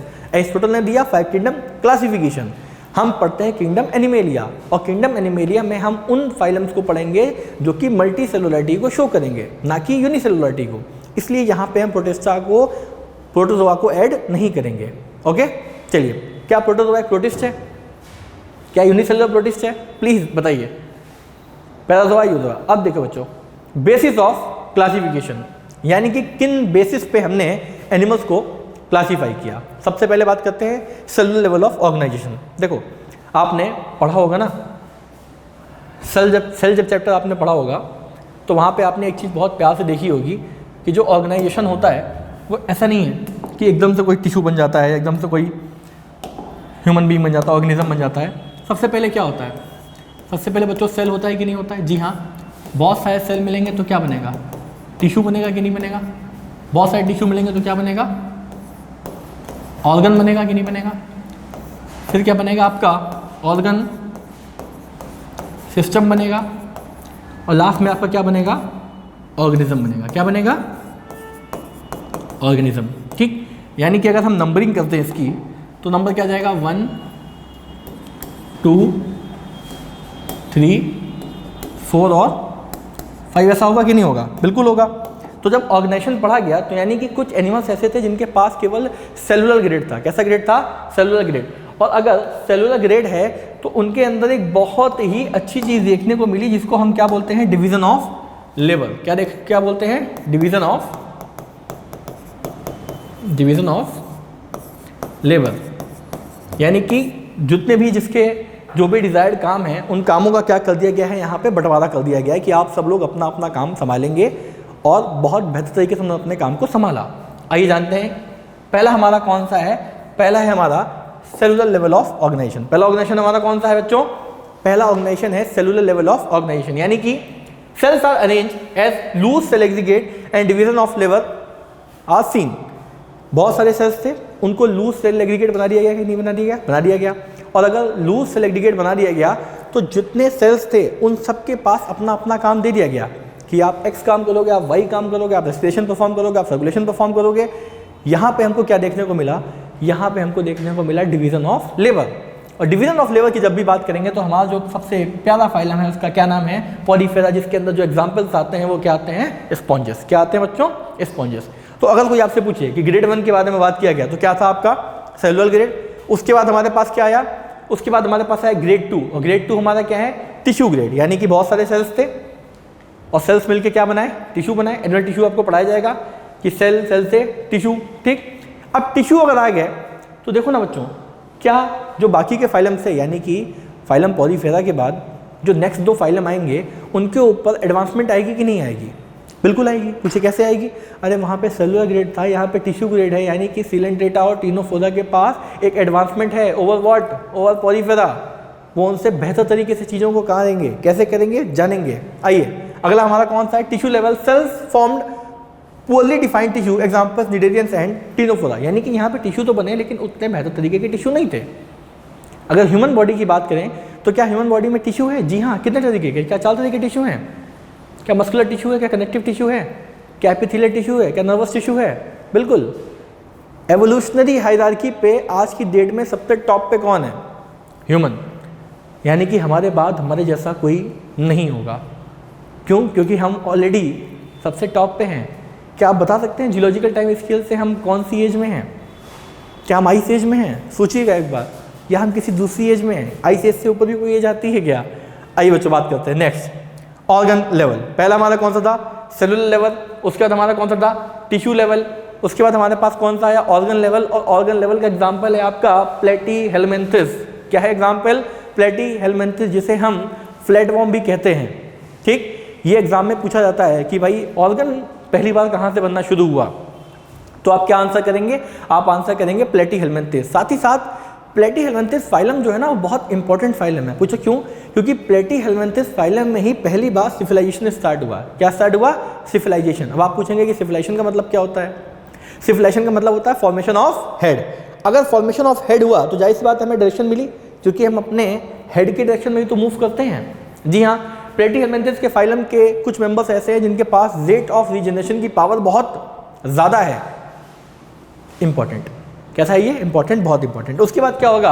Organ system grade, organ system level. In higher animals organ further unite and form organ system grade. Example Aschelminthes 2 chordate. Aschelminthes 2 chordate. तो सबसे पहला जो हमने क्लासिफिकेशन किया वो हमने किसके बेसिस पे किया? वो हमने किया लेवल ऑफ ऑर्गेनाइजेशन, यानी कि cellular level, tissue level, organ level and organ system level. पक्का? ठीक है। कुछ क्वेश्चन मैं पूछता हूँ, फटाफट आप आंसर करिएगा। कोई भी आपसे बोले cellular level, answer Porifera sponges. Porifera phylum, sponges के एग्जाम्पल है tissue level, Coelenterata and Ctenophora. पक्का? उसके बाद कौन सा है जहाँ पे ऑर्गन बना? प्लेटीहेलमिन्थस। ऑर्गन सिस्टम ग्रेड किस में आया? Aschelminthes 2 chordate. ये हमारा था लेवल ऑफ ऑर्गेनाइजेशन का पॉइंट नंबर 1। आगे बढ़ते हैं। अगला क्या आया? सिमिट्री। अगला क्या आया? सिमिट्री। सिमिट्री सिंपल ये समझाती है कि कैसे चीज़ों का डिवीजन करें। बताता हूँ मैं, एक सेकेंड। अगर सपोज आप मुझसे गुस्सा हो गए और आपने कहा कि आज डॉक्टर सुमित पांडे को मार डालेंगे, ठीक? तो आप एक तलवार लेके आएंगे और तलवार सीधा मेरे सर पे मारेंगे, और मेरी बॉडी इक्वली दो हिस्सों में डिवाइड हो जाएगी, एक लेफ्ट और एक राइट। तो ये सिमेट्री है ना कि कहाँ बहुत बच्चे बहुत खुश होने की जी बिल्कुल मारेंगे। सिमेट्री है ना कि कैसे मैंने तलवार मारी कि मेरी बॉडी दो इक्वल हाफ में डिवाइड हो गई, लेफ्ट एंड राइट। ठीक, अब सपोज कि मेरा साइज ऐसा होता स्टार फिश के जैसा, मान लो एग्जांपल दिया, ठीक, ऐसा मेरा हाथ, बताता हूँ कैसा। आपने मुझको तो काट दिया, आप बहुत खुश हैं, बिल्कुल खुश होना भी चाहिए। अभी सपोज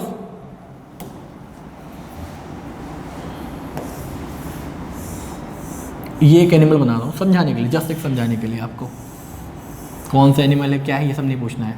ठीक, अगर आपको इसको काटना है तो आप अलग अलग तरीके से काट सकते हो कि नहीं काट सकते हो, बहुत सिंपल सी बात है।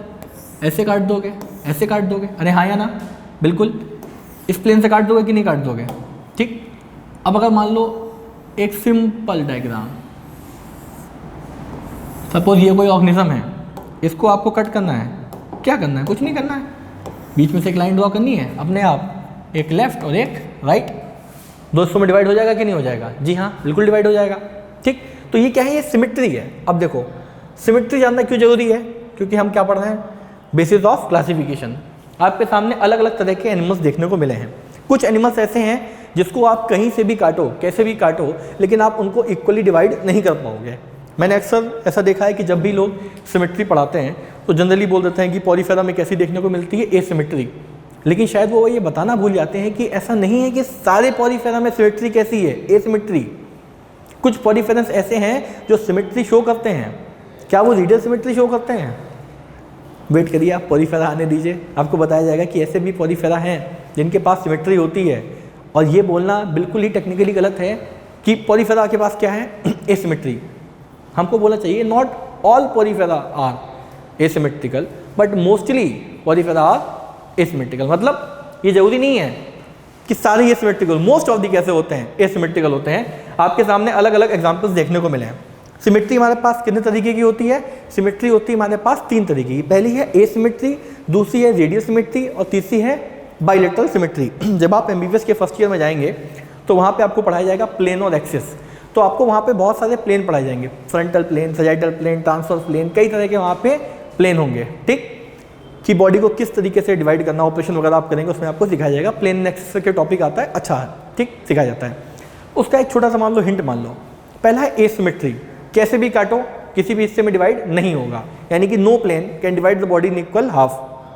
आंसर क्या लिखा है? Asymmetry, when any plane passes through the central axis does not divide the body into two equal half। यानी कि अब जैसे मान लो आपके सामने ये एक एग्जाम्पल है, फाइलम पॉलीफेरा का मेंबर है, इसको हमने क्या बोला, स्पॉन्जिला। ठीक, अब आप इसको कैसे काटेंगे बच्चों कि दो इक्वल हिस्सों में डिवाइड होगा? नहीं हो पाएगा ना। यहाँ से मान लो आपने कट लगाया तो ऊपर इसके स्ट्रक्चर्स ऊपर रह गए, कटा नहीं। अगर आपने ऐसे काटा तो भी ये बराबर हिस्सों में नहीं आया। सबसे बेहतर कौन है जिसकी सिमेट्री? ऐसा कुछ नहीं है, सिर्फ समझाने के लिए। ठीक, तो ये क्या हो गया आपका एसिमेट्री। उसका आपका कौन सा है? रेडियल सिमेट्री, यानी कि किसी भी प्लेन पे काटो, किसी भी प्लेन पे काटो। क्या आप ये बता सकते हैं कि कौन से फाइलम का मेंबर है जिसके पास रेडियल सिमेट्री देखने को मिल रही है? अभी मैंने आपको एक स्टारफिश जैसा स्ट्रक्चर बना के दिखाया था कि अगर स्टार शेप है तो आप किसी भी प्लेन से काटो ना, मोर देन वन प्लेन, लेकिन आप बॉडी को कैसे करोगे, इक्वल हाफ में डिवाइड कर लोगे। ये आपकी कैसी है? Radial symmetry. एक एनिमल ऐसा होता है जिसके अडल्ट में सिमेट्री कुछ और होती है और उसके लार्वा में सिमेट्री कुछ और होती है। क्या आपको पता है? क्या आपने इकाइनोडर्म्स का नाम सुना है? इकाइनोडर्मेटा फाइलम है ये। ठीक है, इसको जब आप पढ़ेंगे तो आपको बताया जाएगा कि इकाइनोडर्म्स में सिमेट्री अलग अलग होती है। अडल्ट की सिमेट्री अलग है, लार्वे की सिमेट्री अलग है, यानी कि उनके अंदर इनडायरेक्ट डेवलपमेंट है। जी हाँ, बिल्कुल है। ठीक, दो सिमेट्री शो करते हैं वो, रेडियल और bilateral. When any plane passing through the central axis of the body divides into two identical half. कहीं से भी काट दो, दो हिस्सों में हमें देखने को मिलेगा। ये हमने क्या देखने को मिला? Radial symmetry. एग्जांपल्स आपका Coelenterata, Ctenophora and echinoderms adults, यानी कि इकाइनोडर्म्स में जो अडल्ट्स हैं उनके पास रेडियल सिमेट्री है और इकाइनोडर्म्स में जो लार्वे हैं उनके पास बाइलेटरल सिमेट्री है। इस बात को आप प्लीज नोट करिएगा अपनी नोटबुक में, जहां कहीं भी आप पढ़ रहे हो इस पे क्वेश्चन पूछा जा सकता है कि ऐसा कौन सा फाइलम है जिसके पास दो सिमेट्री है। Answer echinoderm. क्या अडल्ट के पास दूसरी सिमेट्री? जी हाँ, अडल्ट के पास रेडियल सिमेट्री, लार्वे के पास बाइलेटरल सिमेट्री। जी हाँ, नेक्स्ट सिमेट्री है हमारी बाइलेटरल। नेक्स्ट सिमेट्री हमारी कौन सी है? बाइलेटरल। ठीक, when body can be divided into identical half left and right in only one plane. मतलब एक बार में हमने काटा और ये दो हिस्सों में डिवाइड हो गया कि नहीं हो गया, प्लेटीहेलमिन्थिस टू कॉर्डेटा, प्लेटीहेलमिन्थिस टू कॉर्डेटा। यानी कि प्लेटीहेलमिन्थिस से कॉर्डेटा तक अगर हम पढ़ेंगे तो हमें कैसी सिमेट्री देखने को मिलेगी, हमें जो सिमेट्री देखने को मिलेगी उसको हम क्या बोलेंगे, बाइलेटरल सिमेट्री। तो अभी तक हमारे पास बेसिस ऑफ क्लासिफिकेशन में क्या कुछ पॉइंट आए कि नहीं आए? जी हाँ, बिल्कुल आए। पहला अपने पास कौन सा आया, लेवल ऑफ ऑर्गेनाइजेशन आया, बिल्कुल। Cellular level, tissue level, organ level, organ system, जी हाँ। उसके बाद हमने क्या देखा, क्या हम सिमेट्री भी देख रहे हैं? बिल्कुल। सिमेट्री कितनी तरीके की है? 3 तरीके की, asymmetry, radial symmetry, bilateral symmetry, सभी के हमने एग्जांपल्स देखे। ये एग्जांपल्स आपके टिप्स पे होने चाहिए, क्योंकि छोटे मोटे बेसिक्स क्वेश्चन आते हैं फालतू परेशान करने के लिए, बच्चा परेशान हो जाता है कि ऐसा कौन सा एनिमल है जिसके पास ये सिमेट्री, आंसर पॉलीफेरा। बट ध्यान रहे, मोस्टली, नॉट ऑल। अरे हाँ या ना? ठीक। उसके बाद कौन सा सिमेट्री है? Radial symmetry. कौन सी symmetry? Radial symmetry. Ctenophora, Coelenterata, echinoderms adults, कैसी सिमेट्री? Radial symmetry. बाद में कैसी आएगी? बाइलेटरल सिमेट्री, यानी कि एक प्लेन काटेंगे और दो हिस्सों में डिवाइड हो जाएंगे, प्लेटीहेलमिन्थिस टू कॉर्डेटा। ओके।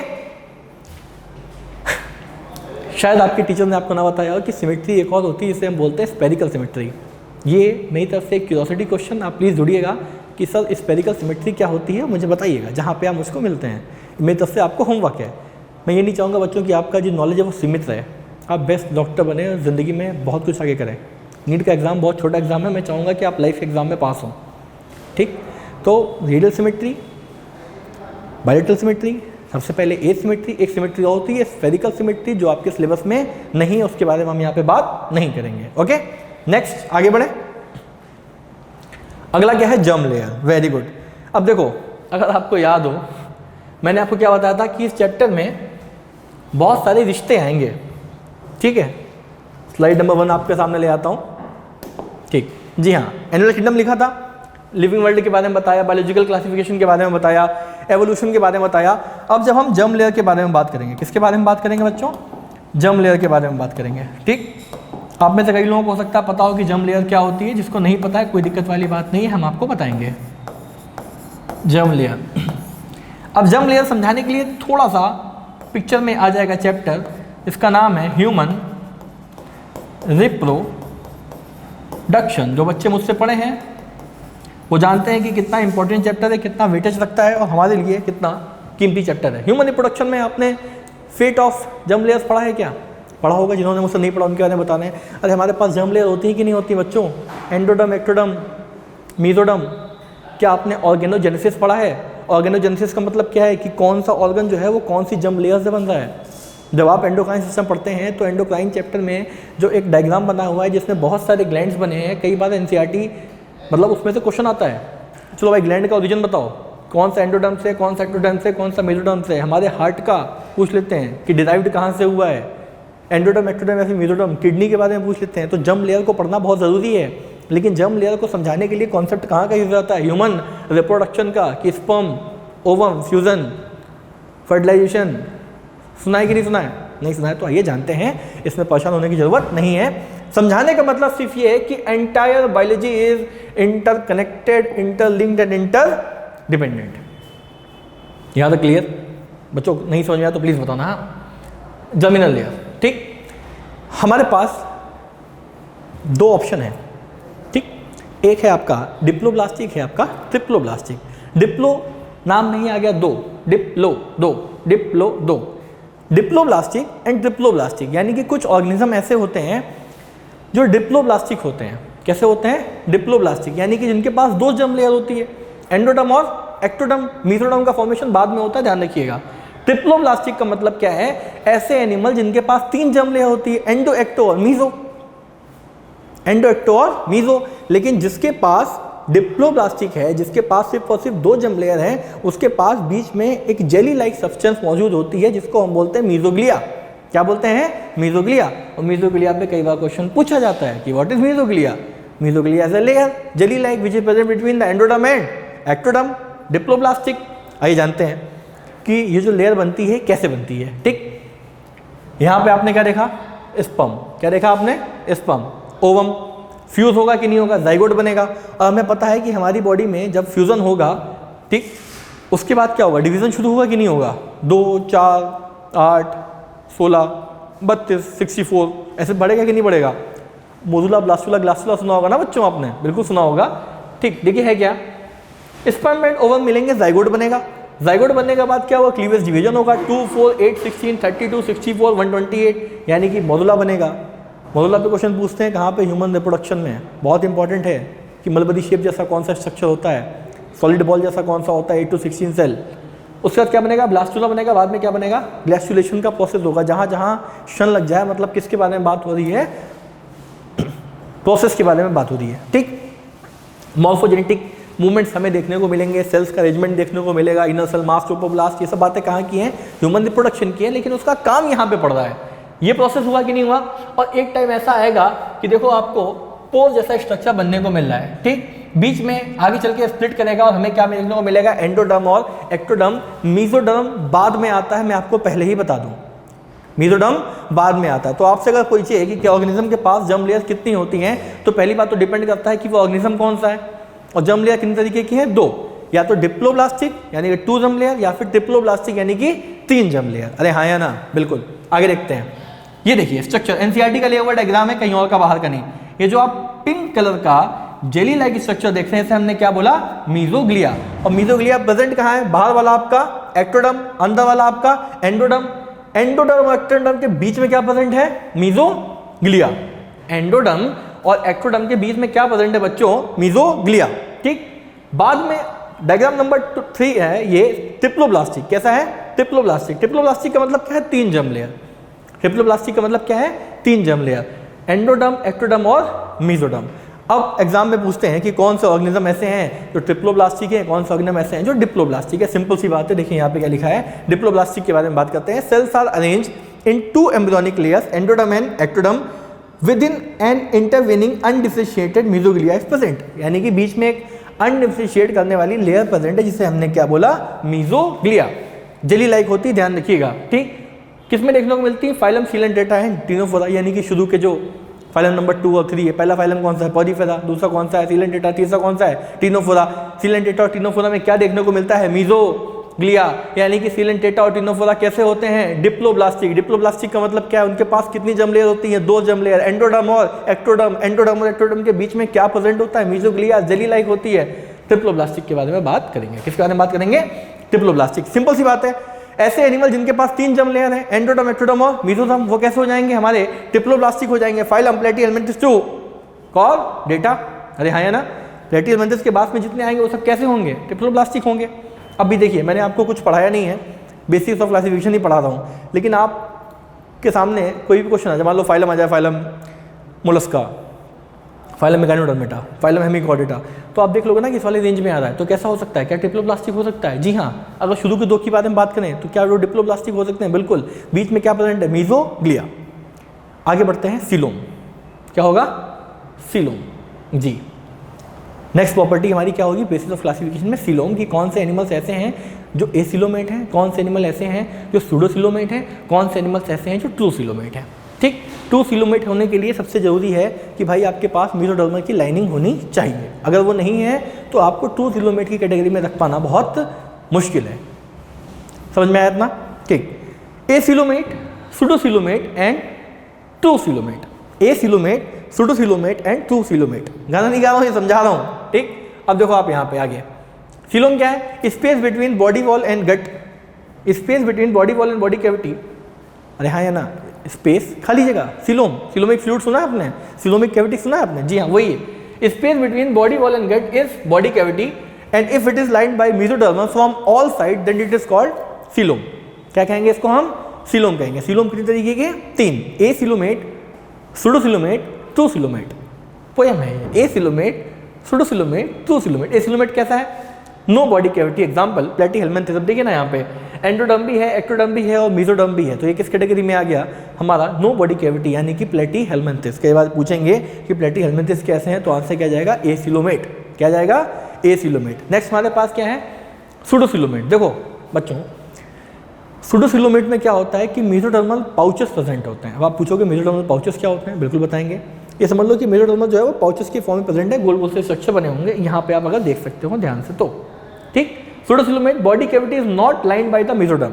यानी कि जो बॉडी कैविटी है वो मेसोडर्म से लाइन नहीं है, लेकिन वहाँ पे मेसोडर्मल पाउचेस प्रेजेंट हैं, जो कि आप यहाँ पे देख सकते होंगे 1 2 3। अरे हाँ या ना? Body cavity is not present, body cavity is not lined by the mesoderm. Instead, mesodermal is present as the secreted pouches in between endoderm and ectoderm. Last में सबसे इंपॉर्टेंट अपना कौन सा है? हमारा है क्या बच्चों? सीलोमेट्स। क्या है हमारा? सीलोमेट्स। आइए सीलोमेट्स के बारे में जानते हैं। Body cavity is lined by the mesodermal from all side, यानी कि अगर आपकी बॉडी कैविटी मेसोडर्म से हर तरीके से लाइंड होगी तो हम क्या बोलेंगे? आपको सीलोमेट बोलेंगे। अब सीलोमेट को भी डिफाइन कर दिया गया दो तरीके में, एक है हमारा शाइजोसीलोमेट, एक है हमारा एंटीजोसीलोमेट। इसमें बच्चों क्या देखने को मिलता है? एक केस में मेसोडर्म की आउटग्रोथ होती है और एक केस में मेसोडर्म की स्प्लिटिंग होती है। ठीक, इस पे हम देखते हैं आगे क्या होता है। स्प्लिटिंग ऑफ मेसोडर्मल मास, यानी कि कुछ केस में ऐसा होगा कि मेसोडर्मल मास की क्या होगी? स्प्लिटिंग होने लगेगी। इसके एग्जांपल्स हमारे पास क्या है? एनालिड, आर्थ्रोपोडा और मोलस्का। आर्थ्रोपोडा आपका लार्जेस्ट फाइलम है, आप मुझे बताइए कि सेकंड लार्जेस्ट फाइलम कौन सा है? ठीक। एंटोफिलम क्या है? Formed by the outgrowth of the mesoderm, Echinodermata, Hemichordata और कॉर्डेटा। तो अगर सीलोम के बारे में बात करें, space between body wall and gut, body cavity, अगर ये हर तरफ से मेसोडर्मल से लाइंड है तो इसे हम क्या बोलेंगे? सीलोम बोलेंगे। ये तीन तरीके के होंगे, acoelomate, pseudocoelomate and true coelomate. True coelomate में क्या होगा? हर तरफ मेसोडर्मल की लाइनिंग होगी, जैसा आप एनसीईआरटी के इस डायग्राम में देख पा रहे होंगे। सूडोसीलोमेट में क्या होगा बच्चों? मेसोडर्मल के पाउचेस प्रेजेंट होंगे। और लास्ट से आपका सीलोमेट दो हिस्सों में डिवाइड है, शाइजोसीलोमेट एंड एंटीरोसीलोमेट। एक में मेसोडर्मल की आउटग्रोथ है और एक में क्या है? स्कैटर्ड। ठीक, चलिए आगे बढ़ते हैं। स्प्लिटिंग हो गई, तीन चीजें पढ़ी हमने। अगला है हमारा बॉडी प्लान। बॉडी प्लान का मतलब क्या है? बॉडी प्लान का मतलब है कि हमारी जो बॉडी है, ठीक, क्या उसके अंदर ट्यूब है कि नहीं है? ट्यूब विद इन ट्यूब या फिर ब्लाइंड सेक। जैसे मान लो अगर कोई आपने ऑर्गेनिज्म को काटा, सपोज, ठीक, ये ऑर्गेनिज्म है, मेरे ख्याल से ट्रांसपेरेंट होगा, आपको यहाँ से कैमरे से दिख भी रहा होगा। ठीक, अब मैं अगर इसको एक कट सेक्शन ले लूँ और इसकी बॉडी को ऐसे करके देखूँ तो मुझे खाली खाली सा दिख रहा है कि नहीं दिख रहा है? तो ये कैसा हो गया? ये ब्लाइंड सेक हो गया। अब इसके अंदर एक ट्यूब डाल दी, ये जो स्टाइलिश से मैंने ट्यूब दिखाया और वापस से कट सेक्शन लिया, तो क्या आपको ट्यूब विद इन ट्यूब दिख रहा है कि नहीं दिख रहा है? जी हाँ, बिल्कुल दिख रहा है। यानी कि जिसके पास एलिमेंट्री कैनाल है उसका आप कट सेक्शन लेंगे तो आपको एक अंदर से ट्यूब देखने को मिलेगी कि नहीं देखने को मिलेगी? बिल्कुल देखने को मिलेगी। क्या कंप्लीट डाइजेशन देखने को मिलेगा? जी हाँ, देखने को मिलेगा। कंप्लीट डाइजेशन मतलब जिसके पास माउथ भी हो और एनस भी हो। अब आप लोग सोचेंगे सर ये कैसी बात कर रहे हैं? अरे हाँ, कुछ एनिमल्स ऐसे होते हैं जिनके पास दो सेपरेट ओपनिंग होती है, यानी कि माउथ अलग और एनस अलग। और कुछ एनिमल्स ऐसे होते हैं जिनके पास सेपरेट ओपनिंग नहीं होती, सिंगल ओपनिंग होती है, सिर्फ और सिर्फ माउथ। कुछ एनिमल्स में पहले माउथ बनता है, कुछ एनिमल्स में पहले एनस बनता है। अब आप कहोगे ये कैसे? सब कुछ पॉसिबल, बेटा थोड़ा सा साथ दो बस। ठीक, बॉडी प्लान दो तरीके का होगा, या तो ब्लाइंड सेक होगा या तो ट्यूब विद इन ट्यूब होगा, या तो ब्लाइंड सेक या तो ट्यूब विद इन ट्यूब। अब बोलो ब्लाइंड सेक का मतलब क्या है, ट्यूब विद इन ट्यूब का मतलब क्या है? कि एक में कंप्लीट डाइजेशन होगा, एक में इनकम्प्लीट डाइजेशन होगा। आइए जानते हैं कैसे होगा। डाइजेस्टिव सिस्टम इनकम्प्लीट, ब्लाइंड सेक। ब्लाइंड मतलब अंधा, अंधा आदमी इनकम्प्लीट है, वो देख नहीं पाएगा इधर उधर, समझाने के लिए है ये। बॉडी प्लान कैसा है? ब्लाइंड सेक है, यानी कि digestive system is incomplete. Digestive system कैसा होगा? यहाँ पे इनकम्प्लीट होगा। और अगर इनकम्प्लीट डाइजेस्टिव सिस्टम होगा, इसका मतलब क्या है? उसके पास सिंगल ओपनिंग होगी which serve as both mouth and anus, Coelenterata to Platyhelminthes. Single opening, कैसी ओपनिंग? Single opening. देखो ये आपके समझाने के लिए बनाया गया है। ये जो सिंगल ओपनिंग है यही माउथ के तौर पे एक्ट करेगी, यही एनस के तौर पे एक्ट करेगी। कौन से फाइलम का मेंबर बनाया है आप समझा सकते हैं। ठीक, अगर आपके पास क्या है? ट्यूब विद इन ट्यूब, यानी कि कंप्लीट डाइजेस्टिव ट्रैक्ट, दो सेपरेट ओपनिंग है। जैसे मान लो ये है, ये माउथ हो गया, ये आपका एनस हो गया। कंप्लीट सेपरेट ओपनिंग होगी कि नहीं होगी? इसका हम कट सेक्शन लेंगे तो ट्यूब विद इन ट्यूब हमें देखने को मिलेगा। निमेटहेलमिन्थेस टू कॉर्डेटा। निमेटहेलमिन्थेस देख के कंफ्यूज मत हो जाइएगा, एशहेलमिन्थेस का ही दूसरा नाम है। ये हमारा था क्या? Body plan. तो अब तक हमने क्या पढ़ा? हमने पढ़ा लेवल ऑफ ऑर्गेनाइजेशन में सबसे पहले cellular level, tissue level, organ level, organ system level. फिर हमने सिमेट्री देखी, एसिमेट्री। उसके बाद हमारी कौन सी थी? Radial symmetry. फिर कौन सी थी? Bilateral symmetry. आपको मुझे कमेंट सेक्शन में बताना है कि सर स्फेरिकल सिमेट्री क्या होती है। ठीक, उसके बाद हमने क्या देखा? फिर सीलोम देखा, बॉडी प्लान देखा। अब आगे देखिए नेक्स्ट।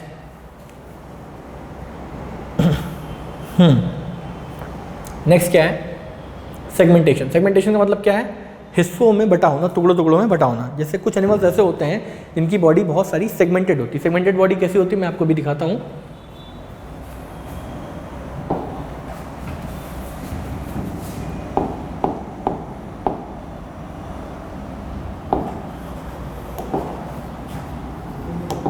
बच्चों क्या आप लोग प्रोग्लॉटिड्स जानते हैं क्या होता है? नहीं जानते हैं तो भी कोई बात नहीं, टेंशन की, बस जानकारी के लिए।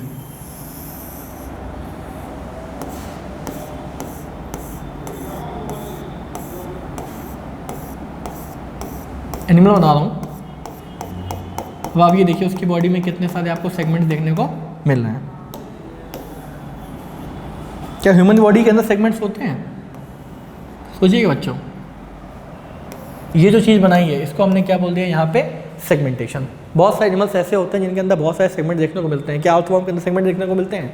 क्या फाइलम एनिलिडा के अंदर सेगमेंट देखने को मिलते हैं? क्या ह्यूमन के अंदर सेगमेंट होते हैं? क्या आर्थ्रोपोडा में सेगमेंट्स होते हैं? बहुत सारे एनिमल्स में सेगमेंट्स होते हैं। और सेगमेंटेशन की अगर हम बात करें, किसके बारे में बात करें?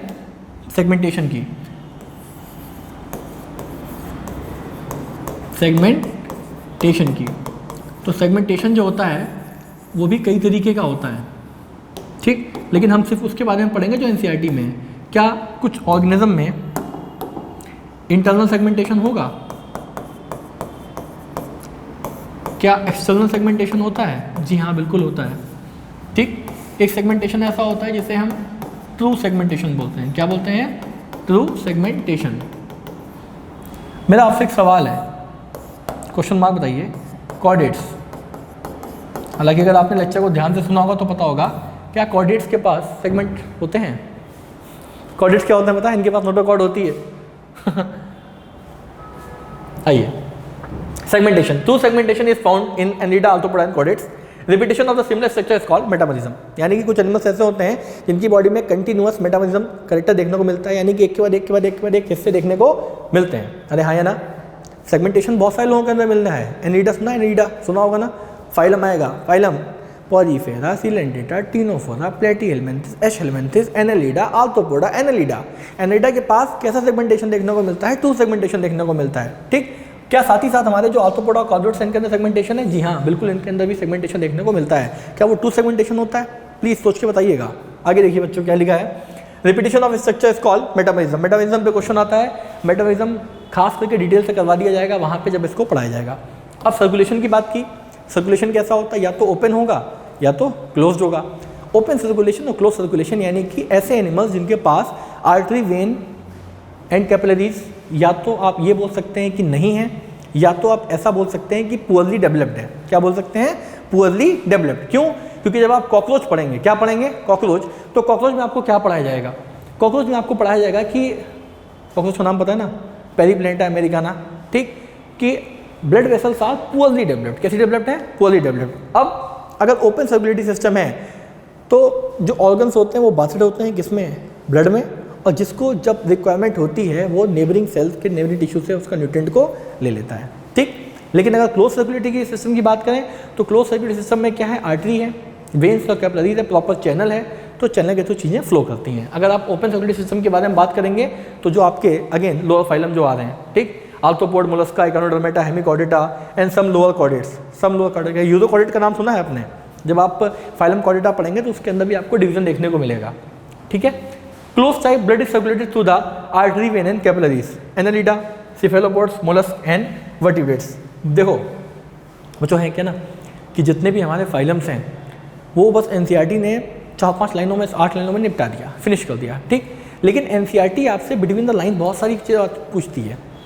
जब आप फाइलम पढ़ेंगे तो एक फाइलम के अंदर भी आपको कई सारे सब फाइलम देखने को मिलेंगे, जिसके बारे में हो सकता है हम उतना डिटेल में ना जाए, लेकिन फिर भी हमें ये तो पता हो ना कि एक फाइलम के अंदर भी कई सारे सब फाइलम होते हैं, कई सारी क्लास होती हैं। वो सुना है ना आपने? Kingdom, phylum, class, order, family, genus, species. अगर कोई आपसे पूछ ले कि फाइलम आर्थ्रोपोडा में सबसे बड़ी क्लास कौन सी है, तो क्या आप ये बोलोगे एनसीईआरटी में नहीं लिखा है? या बोलोगे एनसीईआरटी में लिखा था, मैंने ध्यान से पढ़ा नहीं, या सर ने बताया नहीं? क्लास इंसेक्टा के बारे में सुना है? अगर कोई आपसे पूछ ले कि बाइरेमेजस अपेंडेजेस क्या होते हैं, तो आपको पता होना चाहिए। सिस्टोडा, गैस्ट्रोपोडा, ये सब क्या हैं? क्लासेस हैं कि नहीं? आप टेंशन ना लो, आपको सब कुछ पढ़ाया जाएगा, चिल मारो आप। ठीक, जैसे जब भी आप पॉलीफेरा, मैंने लोगों को देखा है पढ़ते हुए या पढ़ाते हुए, तो पॉलीफेरा में क्या करते हैं, सिर्फ बता देते हैं कि भाई ऑस्ट्रिया पैरागास्टिक कैविटी ऑस्कुलम बाहर निकल गया, ठीक। लेकिन जो वाटर सिस्टम है ट्रांसपोर्टेशन का, वो भी कई तरीके का होता है पॉलीफेरा में, तो वो हमको पता चाहिए। एनसीईआरटी में कहीं भी लार्वा नहीं दिखा है, लेकिन मैं आपको ऐसे क्वेश्चन दिखा दूंगा जिसमें वो लार्वा पूछ लेते हैं कि पॉलीफेरा में लार्वा क्या है, एम्फीब्लास्टुला, पेरेन्काइमुला, कैसे करोगे? Trust me, hold the vision, trust the process. अगर आपसे पूछा जाए कि सीडीपिट लार्वा किस में है, तो क्या बोलोगे? नहीं पता, पता होना चाहिए, ठीक है, सब बताया जाएगा। ये वाला पेज क्लियर। अभी हमें कुछ क्वेश्चंस करने हैं, कुछ क्वेश्चंस मैं करूंगा, कुछ क्वेश्चंस मैं आपको दूंगा कमेंट सेक्शन में टाइप करने के लिए कि इसका करेक्ट आंसर क्या होगा। ओके, अगला क्या है? नोटोकॉर्ड। नोटोकॉर्ड क्या है? पहले तो हमें साइड पता होनी चाहिए। जैसे मैं आपके सामने खड़ा हूँ, ये मेरी कौन सी साइड है? वेंट्रल साइड है। ये मेरी कौन सी साइड है? डॉर्सल साइड है। लोअर एनिमल्स में और हायर एनिमल्स में फ़र्क किस चीज़ का है? फ़र्क है उनके लोकोमोटरी पैटर्न का। किसका फ़र्क है? लोकोमोटरी पैटर्न का। लोअर एनिमल्स कैसा मूवमेंट शो करते हैं? क्वाड्रीपेडल। कैसा? क्वाड्रीपेडल, यानी कि 4 पैरों वाला। हम कैसा शो करते हैं? बाइपेडल शो करते हैं। अगर कोई पानी में तैर रहा है तो ये उसकी डॉर्सल साइड, ये उसकी हो गई वेंट्रल साइड। क्या आपको पेडिसिलेरिया पता है? पेडिसिलेरिया कहाँ प्रेजेंट होते हैं? वेंट्रल साइड पे या डॉर्सल साइड पे? प्लीज़ बताइए। ठीक है, मेसोडर्मली डिराइव्ड। देखो क्या आ गया यहाँ पे? मेसोडर्मली डिराइव्ड। पता है ना, एंडोडर्म, एक्टोडर्म, मेसोडर्म। अब यहाँ पे अगर मेसोडर्मली डिराइव्ड लिखा है, यानी कि कहाँ से बन रही है? ये बन रही है बच्चों मेसोडर्म से, ठीक। Mesodermally derived rod like structure found on the dorsal side during the embryonic development in some animals. क्या ये एक स्टेटमेंट बोलता हूँ, टंग ट्विस्टर है, प्लीज आप बताइए क्या सभी कॉर्डेट्स के पास नोटोकॉर्ड होगी? ये श्योर है? क्या कुछ एनिमल्स ऐसे होते हैं जिसके अंदर नोटोकॉर्ड रिप्लेस हो जाती है वर्टिकल कॉलम से? अरे हाँ, है ना, cervical, thoracic, lumbar, sacral, coccygeal. क्या ये सही है कि all chordates are having notochord, या फिर सभी वर्टिब्रेट्स के पास क्या होगी? फाइलम कॉर्डेटा के मेंबर। सोचिएगा, तो टंग ट्विस्टर है ये, थोड़ा सा बच्चा इसमें कंफ्यूज हो जाता है। आगे देखिए क्या लिखा है? Non chordates without notochord, Porifera to Hemichordata. अब सिंपल सा क्लासिफिकेशन, हाथी, घोड़ा, शेर, चीता, भालू, कुत्ता, बिल्ली। जिसके पास नोटोकॉर्ड है वो फाइलम कॉर्डेटा का मेंबर, जिसके पास नोटोकॉर्ड नहीं है वो नॉन कॉर्डेट। ये अभी सिर्फ और सिर्फ बेसिक लेवल पे समझाने के लिए है। जब फाइलम कॉर्डेटा आपको समझाया जाएगा, डिटेल में बताया जाएगा, तो हो सकता है वहाँ पे कुछ बातें और डिटेल में बताऊँ कि यूरोकॉर्डेट्स में क्या होता है, उनके अंदर क्या चीज़ें, क्या उनके पास ब्लड होता है, क्या उनके पास नोटोकॉर्ड होती है, क्या वो प्रिमिटिव कॉर्डेट्स हैं? अरे हाँ, है ना। कुछ लोगों में रिप्लेस होकर वो क्या बन जाएगी? वर्टिकल कॉलम में जाएगी, जैसे कि हमारे पास है। ये आपके सामने डायग्राम देखने को मिला है। इसमें देखो, अगर शायद आपको दिख रहा हो, मैं जूम इन कर देता हूँ, तो ये आपको दिखी है नोटोकॉर्ड। क्या डॉर्सल साइड पे है? जी हाँ, बिल्कुल। ये देखिए, माउथ ओपनिंग, ठीक, anal opening, post anal, dorsal hollow nerve cord, ठीक। ये आपकी थी क्या? नोटोकॉर्ड। नोटोकॉर्ड का मतलब क्या है? एक ऐसा स्ट्रक्चर जो कि मेसोडर्मली डिराइव्ड है और डॉर्सल साइड पे प्रेजेंट है, वो क्या है आपका? नोटोकॉर्ड। जिसके पास, बोलो, जिसके पास नोटोकॉर्ड है वो कॉर्डेट, जिसके पास नोटोकॉर्ड नहीं है वो नॉन कॉर्डेट्स। लास्ट क्या है आपका? एम्ब्रियोनिक डेवलपमेंट, यानी कि फेट ऑफ ब्लास्टोपोर। ब्लास्टोपोर पता है ना आपको? पता होगा, ठीक। Animal can be divided into 2 part. कुछ एनिमल्स ऐसे होते हैं जिनमें पहले माउथ बनता है, कुछ एनिमल्स ऐसे होते हैं जिनमें पहले एनस बनता है। तो इसके बेसिस पे भी हम क्या कर सकते हैं? क्लासीफाई कर सकते हैं। मैंने आपको बताया ना कि क्लासिफिकेशन कई बेसिस पे हो सकता है, सेगमेंटेशन के बेसिस पे, उनके हैबिटेट के बेसिस पे, उनके क्या कहते हैं, ये ब्लड के बेसिस पे, बहुत सारे बेसिस पे क्या कर सकते हैं? हम क्लासीफाई कर सकते हैं। Mouth is form first, Platyhelminthes to mollusc, यानी ये कैसे होते हैं? प्रोटोस्टोमेट्स, ठीक। एनस इज फॉर्म फर्स्ट, यानी कि ड्यूटोस्टोमेट्स, यानी कि कैटाटोमेटा, हेमीकॉर्डेटा एंड कॉर्डेटा। ये था बच्चों आपका level of basis of classification, ठीक। चलिए आगे बढ़ते हैं। हमने आज अपना कंप्लीट किया बेसिस ऑफ क्लासिफिकेशन। अब कल से जब भी हम कोई न्यू फाइलम पढ़ेंगे, क्या पढ़ेंगे? कोई न्यू फाइलम पढ़ेंगे, तो हमें बस कुछ चीज़ों को ध्यान में रखना है। कोई भी फाइलम देख के पहली बात तो हमें डरना नहीं है, घबराना नहीं है, ठीक। सिंपल चीज़ें हमें बतानी है। जैसे मान लो कोई भी हमने फाइलम देखा, तो हम उसके बाद क्या बोलेंगे कि भाई साहब इसके अंदर लेवल ऑफ ऑर्गेनाइजेशन कैसा है, ठीक। फिर हम क्या देखेंगे? सिमेट्री कैसी है। उसके बाद हम क्या देखेंगे? सीलोम। और हम क्या देखेंगे? सर्कुलेशन। और हम क्या देखेंगे, बॉडी प्लान देख लेंगे, ठीक। और हम क्या देखेंगे, नोटोकॉर्ड देखेंगे। इन चीज़ों के बारे में पढ़ेंगे। साथ ही साथ अगर हम एक बेसिक किसी भी फाइलम की फिजियोलॉजी को पढ़ेंगे तो उसमें हमें क्या देखने को मिलेगा, हम देखेंगे भाई साहब रेस्पिरेशन। क्या देखेंगे कि रेस्पिरेशन कैसे करता है, ठीक है। क्या उसकी बॉडी में सर्कुलेशन होता है। सर्कुलेशन हमें पता है आज की बात कि हमारे पास दो टाइप का हो गया, एक हमारा हो गया ओपन और दूसरा हो गया हमारा क्लोज्ड, ठीक। फिर हमने देखा कि उसके पास नर्वस सिस्टम है कि नहीं है। अरे हाँ या ना, कुछ फाइलम ऐसे थे जिनके पास क्या थे, न्यूरॉन्स आ गए थे, एपोलर न्यूरॉन्स आ गए थे, हाइड्रा के पास आ गया था कि नहीं आया था। उसके बाद हमने क्या देखा कि भाई साहब वो अपना रिप्रोडक्शन कैसे करेगा। क्यों? क्योंकि रिप्रोडक्शन के बिना लाइफ पॉसिबल नहीं है। हमें पता है कि ऑर्गेनिज्म कोई भी हो, रिप्रोड्यूस सभी को करना ही करना है, ठीक। वो अलग बात है कि कोई एसेक्सुअल रिप्रोडक्शन कर ले और कोई सेक्सुअल रिप्रोडक्शन करे। अरे यस और नो, ठीक। उसके बाद फिर हम देखेंगे कि फर्टिलाइजेशन कैसा है, फर्टिलाइजेशन कैसा है, क्या वो फर्टिलाइजेशन एक्सटर्नल है या फिर वो इंटरनल है, ठीक। उसके बाद डेवलपमेंट देखेंगे। क्या देखेंगे? डेवलपमेंट को भी दो हिस्सों में डिवाइड कर देंगे, डायरेक्ट या फिर इनडायरेक्ट। और सबसे इंपॉर्टेंट, फाइलम कोई भी हो बच्चों, आपको अलग से ये चीज़ें ध्यान रखनी है, हर फाइलम के हमें यूनिक फीचर पता होने चाहिए। क्या पता होना चाहिए? यूनिक फीचर, जो उनको दो बाकियों से अलग बनाता है। जैसे मान लो कहीं पे लिखा मिलेगा आपको मस्कुलर फेरिंग्स, ठीक है, प्रोटोनेफ्रीडिया, इस सिर्फ एग्जाम्पल के तौर पे आपको बता दूं, ठीक है। रेनेट सेल, क्या देखने को मिलेगा? Renette cell. एम्फीब्लास्टुला, हालांकि ये यूनिक फीचर नहीं है, किसी के लार्वे का नाम है, लेकिन आपको पता होना चाहिए किसके लार्वे का नाम है, ठीक। गैस्ट्रोवेस्कुलर कैविटी, ये सब बातें हमको पता होनी चाहिए। आइए कुछ क्वेश्चन देखते हैं और फिर आज के सेशन को वाइंड अप करते हैं। अगले 5 मिनट में हमारा लेक्चर फिनिश होने वाला है, तो प्लीज़ ध्यान से, ओके। पहले ही बता दूं बच्चों, सारे क्वेश्चन के आंसर आप ये मुझसे उम्मीद मत करना, मैं करूंगा। कुछ क्वेश्चन के आंसर आप भी करेंगे, कमेंट सेक्शन में रिप्लाई करेंगे। और आइए देखते हैं, चलिए। पहला क्वेश्चन है हमारा बेसिस ऑफ क्लासिफिकेशन। क्या है हमारा बेसिस ऑफ क्लासिफिकेशन से, आइए जानते हैं। क्वेश्चन नंबर 1 2025 में आया हुआ है ठीक है।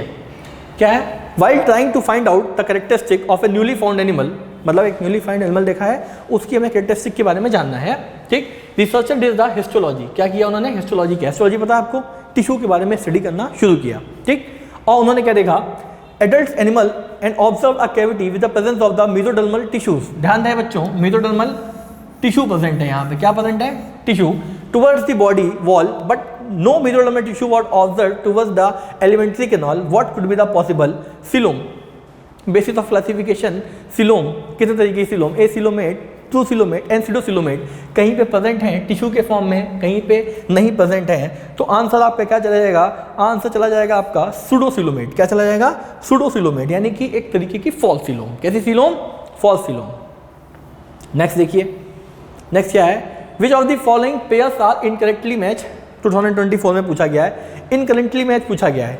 देखो ऑप्शन में क्या दिया है, कहीं पे सिमेट्री दिया है, कहीं पे सिलोम दिया है, कहीं पे सिमेट्री दिया है। एनालिटिस एंड आर्थ्रोपोड बायलैटरल सिमेट्री। बेटा ध्यान रहे, क्वेश्चन में आपसे क्या पूछा गया है? Incorrectly match. इनकरेक्टली कौन सा मैच है, ठीक। अगर सिमेट्री के बारे में बात करें तो बिल्कुल सही में जा रहा है कि हाँ, कैसी सिमेट्री होती है? बायलैटरल सिमेट्री होती है, कहीं से भी काटो दो हिस्सों में कट जाएगा, क्योंकि रेडियल सिमेट्री किसके पास है? सिर्फ दो लोगों के पास है, सिलेंटेटा और Ctenophora. Sponges, acoelomate, coelenterate and ctenophore have a radial symmetry. ये भी सही बात है। प्लेटीहेलमिन्थेस, डिप्लोब्लास्टिक या फिर ट्रिप्लोब्लास्टिक? डिप्लोब्लास्टिक या फिर triploblastic? Consider the following features. 2019 का क्वेश्चन है, इसमें क्या देखना है? ऐसा बताइए इसके पास organ system, level of organisation है, बायलैटरल सिमेट्री है, true coelomate with segmentation of the body. ध्यान दें, फाइलम मोलस्का के अंदर सेगमेंटेशन देखने को नहीं मिलता है, सिर्फ और सिर्फ एक कनेक्टिंग लिंक होता है, इसके अंदर कुछ सेगमेंट देखने को मिलते हैं, बाकी मोलस्का के अंदर सेगमेंटेशन नहीं है। मोलस्का के पास क्या है, डॉर्सल हेम्स आ जाती है। ठीक, अब देखते हैं कि किस में, देखो जहाँ जहाँ मोलस्का है उसको काट दो, मोलस्का आ गया नहीं, मोलस्का आ गया नहीं, मोलस्का आ गया नहीं, आंसर क्या चला जाएगा, Annelida, arthropoda and Chordata, Annelida, arthropoda and Chordata. चलिए अगला देखिए, which one of the following group is bilateral symmetrical and triploblastic. बहुत सिंपल सा आंसर है, आपको सिर्फ और सिर्फ फाइंड आउट करना है क्या, अगर आप बेसिस ऑफ क्लासिफिकेशन का चार्ट देखेंगे तो पहले देखो ना, सिमेट्री देखो ना, radial symmetry, bilateral symmetry, asymmetry, triploblastic, diploblastic, उसके बेसिस पे आप क्या इसका आंसर ढूंढ सकते हैं। तो बहुत सिंपल है, अगर आपको बेसिस ऑफ क्लासिफिकेशन आ गया तो ये आपके लिए चुटकियों का खेल है। इस तरीके के क्वेश्चन को आंसर करना, प्लीज़ कमेंट सेक्शन में क्या उसको बताएंगे कि कौन सा आंसर ऐसा होगा। आगे बढ़ते हैं, which of the following animals have scattered, scattered मतलब बिखरा हुआ, which of the following animal have scattered cell with cell tissue grade of organisation. देखो स्पॉन्जस में कैसा होता है, cellular level organisation, liver fluke और एस्केरिस, ये तो हायर फाइलम के बारे में बात होने लगी। क्या आपने हाइड्रा का नाम सुना है, पॉलीफेरा सिलेंटेटा, फाइलम सिलेंटेटा, क्या उसको, answer number 2 is the correct answer. क्या, क्योंकि उसके अंदर कैसा ऑर्गेनाइजेशन देखने को मिलता है, टिश्यू लेवल ऑर्गेनाइजेशन। कैसा organisation, tissue level organisation. Okay, आगे बढ़ते हैं, बाइलेटरल सिमेट्री, बाइलेटरल सिमेट्री यानी कि सिमेट्री कैसी है, बाइलेटरल, ऐसी सिमेट्री जिसको हम क्या कर सकते हैं, दो हिस्सों में काट सकते हैं। Acoelomate animal are example of, क्या इसका आंसर प्लेटिहेल्मिन्थस जाएगा। तो देखते ही, सोचते ही आपको बता देना चाहिए कि प्लेटिहेल्मिन्थस है, एस्केल्मिन्थस है, कैनेलिडा है कि टिनोफोरा है। पहली बार जब भी आप इनको पढ़ना शुरू करेंगे बेसिस ऑफ क्लासिफिकेशन को, तो आपको शुरू में डाउट सा लगेगा कि यार मुझको ना कन्फ्यूजन हो रहा है, और कन्फ्यूजन को दूर करने का सबसे बेस्ट तरीका ये है कि आप उसको लिख के याद करें। कैसे याद करें, लिख के याद करें। अभी लेक्चर खत्म होने के बाद आपको टेबल को ड्रॉ करना है और आपको लिखना शुरू करना है, cellular level, tissue level, organ system level.